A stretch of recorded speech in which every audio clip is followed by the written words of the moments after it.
Okay, so time's up. Sige. So, sino yung gustong mag-share ng kanilang mga gawa? Sige, pwedeng pataas ng kamay yung gusto mag-share.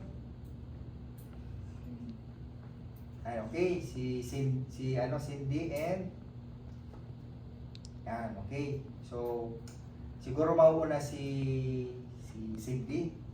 Pwedeng pa-share mo dito sa harap yung iyong napiling picture at ano yung istorya behind sa napili mong picture. Sige.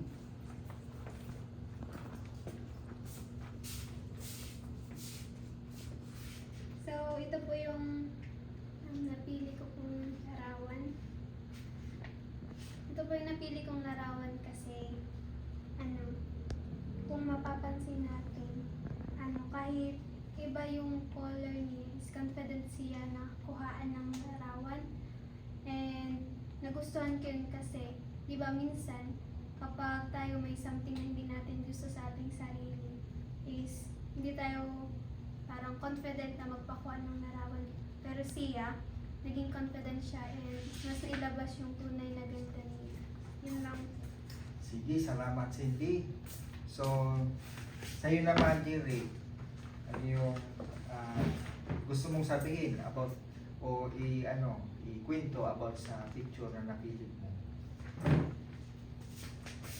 Sa akin po, teacher, ikaw po ito. Ako pala yan. Po.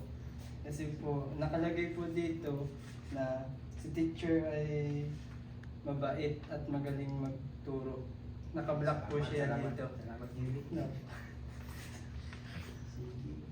Sige. Pinili ko po ito dahil nagagalingan po ako sa ating teacher. At kinuha ko to pinicturan para maipakita na magaling siya. Sige, so salamat sa inyo, Jerry at Cindy.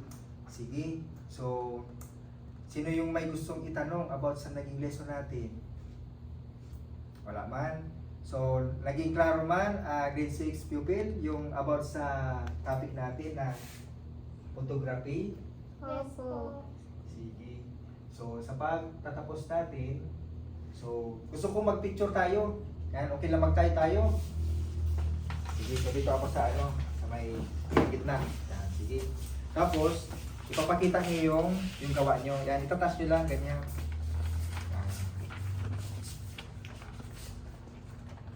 Sige. So, ayan na ang, natin, ang mga gawa natin. Okay, so, 1, 2, 3, smile. Okay, sige. So, maraming salamat sa inyo. So, susunod ulit.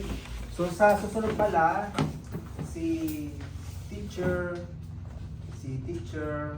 Jade Rada, so ipagpapatuloy niya yung topic na ito about sa photography. Yan. Kasi marami pang mga pag-aaralan about sa photography. Yan. Pero sa ngayon, hanggang dyan lang muna yung tuturo ni teacher Gian Franco. So sige, so maraming salamat and goodbye. Goodbye po.